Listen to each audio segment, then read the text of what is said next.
Good day, everyone. Today we will continue discussing essential topics about media and information literacy. And we will review once again and discuss the learning activity sheet as provided by DepEd to the students in senior high school. So, are you ready now? Let's get it on!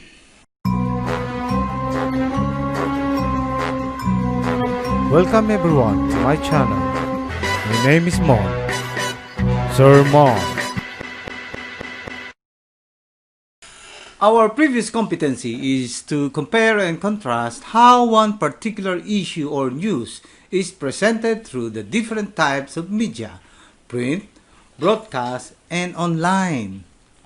This time, our competencies for week 4 is to contrast indigenous media to the more common sources of information, such as library, internet, and other sources of information. Okay, so let's proceed. So let's go. Our indigenous knowledge, okay? Filipinos' superstitious beliefs were established by our ancestors during the early years. Despite the digital society we have today, okay, there are still groups who practice these beliefs. Indigenous means native or local or originating or produced naturally in a particular region. Okay? According to the United Nations Educational, Scientific and Cultural Organization or UNESCO, okay, indigenous knowledge includes local knowledge shared within a society and culture, meaning this kind of knowledge is not universal. Examples would include rituals done by some tribes in honoring their exclusive gods, burial rituals, rites of passage, and many other things. These rituals may not be known by others. Hence, the ritual becomes a unique knowledge to their tribe. There are about 110 indigenous groups in the Philippines that has several practices per group. It can be concluded that these traditions are indeed the sources of information to apply different indigenous beliefs and customs all over the country. Examples are the following. Number 1, traditional medicines and healthcare. Okay, there is an ethnic group called Tinguian that practices udong, which is to free a sick person from spirits that inhabit his body. Another tribe, Dumagat group, that believes in putting ashes on the umbilical cord of a newborn to help assist the healing process. Despite the constant reminder of medical practitioners who are in favor of the practice, some people are still inclined to it. Well, of course, traditional medicine, we have those mga hilot, okay, yung mga, they're using different types of herbal medicines, right? But herbal medicines might be included in the next part, okay? Let's take a look at it. Traditional agriculture. Even modern technology has offered new methods of farming. This time around it's farming. There are still ethnic groups that still adhere to their traditional practices in selecting seeds, sowing, harvesting and preserving rice, corn, sweet potato, and others. Their practices are inclined to their harmonious relationship with supernatural forces. Okay? So, hindi lang sa mga hilot or herbal medicines, okay, that the old practices are focused on, but also in traditional agricultures. They follow the supernatural forces or their gods, the local gods. Okay? Now, let's take a look at music and dances. Music and dances of different ethnic groups are mainly used rituals for feast, harvest festivities, and other religious and social ceremonies or activities. The use of traditional instruments like gongs, kudjapi, which is a string instrument, and others are also being practiced.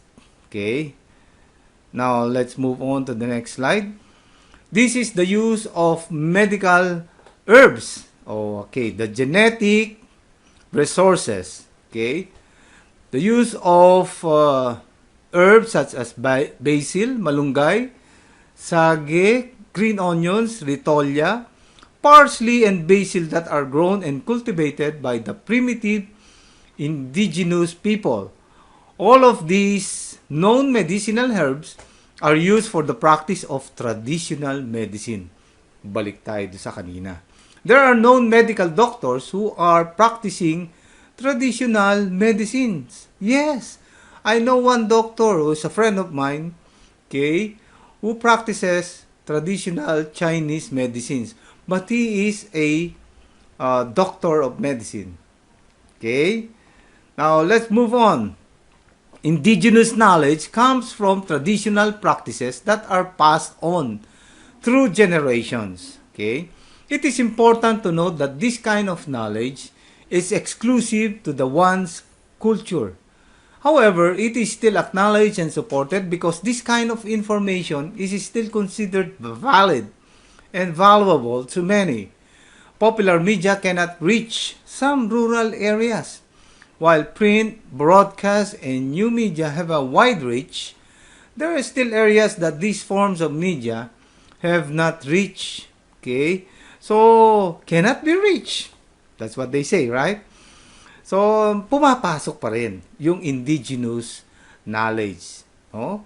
Okay, indigenous knowledge refers to the knowledge systems, of course, of indigenous peoples, which are different from the Western knowledge frameworks. Western knowledge is only secular, whereas indigenous knowledge also incorporates the sacred and spiritual. And while Western knowledge has an emphasis on written knowledge, indigenous knowledge has more of an emphasis on oral and visual transmission. Indigenous knowledge is more holistic, whereas Western knowledge is more segmented. Of course, indigenous knowledge and Western knowledge are both generic forms or terms. Indigenous groups and academic communities have their own unique bodies of knowledge. This has been simplified for the purpose of comparison. Okay? Take note of that. Now, indigenous media and information are highly credible. Why? Because they are near the source and are seldom circulated for profit. Indigenous media are channels for change, education, and development because of its direct access to local channels. Well, it is very interesting to note that examples from around the world include Radio Tambuli Radio Network in the Philippines, from among the indigenous media, the Deadly Mob Aboriginal Organization of Alice Springs in Australia, and the Kohanic Broadcast Corporation in Alaska. Okay, those are the indigenous media. Okay, let's move on. Indigenous media may be defined as forms of media expression conceptualized and produced and circulated by indigenous peoples around the globe as vehicles for communication, including cultural preservation, cultural and artistic expression, political self-determination, and cultural sovereignty. Well, years ago, library was the go place for people who crave for information. Let's now take a look at the other side of media. So we start with library. However, even if modern technology and e-books or electronic books are here, libraries still exist and people still frequent them. They always go to libraries, maybe for some other reasons, meaning the importance of information coming from this source is still relevant to man. The roles of libraries in the society would be as facilitators of information, custodians of national and cultural riches, and innovators of information-seeking practices. It can offer books, magazines, newspapers, journals, maps, and digital sources. Okay? One of the most significant contribution of modern technology is the internet. And we know that. We all agree. Almost everyone uses this kind of technology like socialization, for entertainment, information-seeking practices, companionships, and many much more. Can now be done virtually. Internet users or people who are part of a virtual community are now labeled as, you guess it right, netizens. Okay? Well, the rise of search engines, search engine, as defined by Merriam-Webster, is a computer program that is used to look for information on the internet. Among the following known sites, tell me, how many of the following have you already used? Okay? Dogpile, Excite, Alta Vista, okay? Well, of course the rest, Lycos, of course the others are very much familiar to you. Now Google. Google was named as the best search engine. Originally, it was just a college project by Larry Page and Sergey Brin when they studied in Stanford University. During the 1990s, it started to become a well-known site for those who wanted to look for random information. Hence today, no one can contest how far this website has increased and expanded. Although as a practitioner of SEO myself, Google has a lot of data privacy issues that users may not know. Remind me of that and I'll tell you. Okay? Yahoo is the second on the list of popular search engines. It's founded in 1994 by David Filo and Jerry Yang. Okay? It was initially created as a directory of websites. Good thinking, huh? But later became a known search engine that started to offer other services like a news portal, a shopping mall, a mailbox, horoscope, and a lot more. Let's take a look at the third one. The next one is Bing, created by Microsoft in 2009. Bing is one of the most established search engines since it is also powered by Yahoo Search. Wow! Now, evaluating internet sources. The internet has limitless information to offer. It is important to identify which are valid and which are not. Hence, it is important to determine the reliability of information. How do we know? Letter A, check the author. The author's willingness to be identified is a good indication of reliability. E paano kung ang author mo is a dubious name? Well, you can doubt already.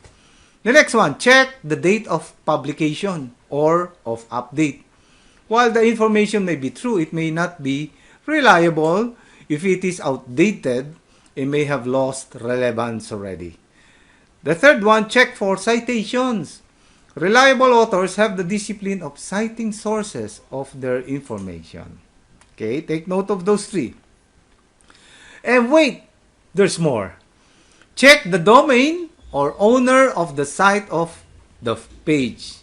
Okay, or the site or the page, The domains .edu and .gov are reserved for academic institutions and government respectively. So more or less, you can rely on them.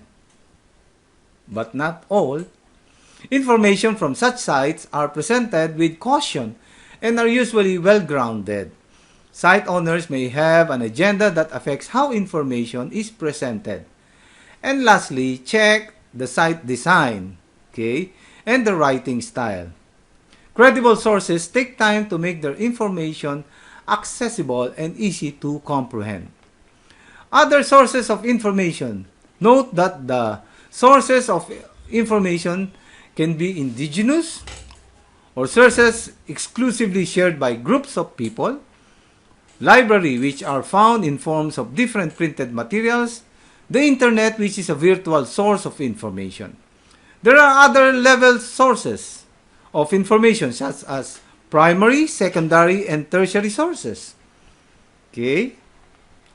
Now, let's take a look. The primary sources are original, meaning these sources are not filtered, interpreted, or evaluated yet. These sources are raw, freshly coming from a discovery, a new study, and others. Here are some examples. Could be artifacts, coins, plants, specimens, fossils, furniture, tools, clothing, all from the time under study. Audio recordings, diaries, internet communications, email, conversation, interviews, letters, photographs, speeches, video recordings, or works of art. Okay?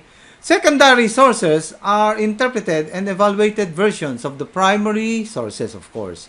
They are inclined to commentaries and discussions about primary sources and therefore not considered evidences. Examples are biography, the life story of another person, commentaries, criticisms, and history. And mind you, watch out for my review of other sources in my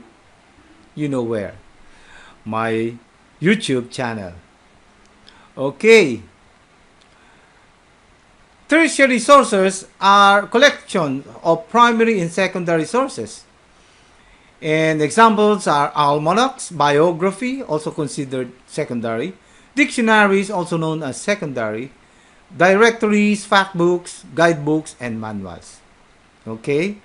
So there you go, guys.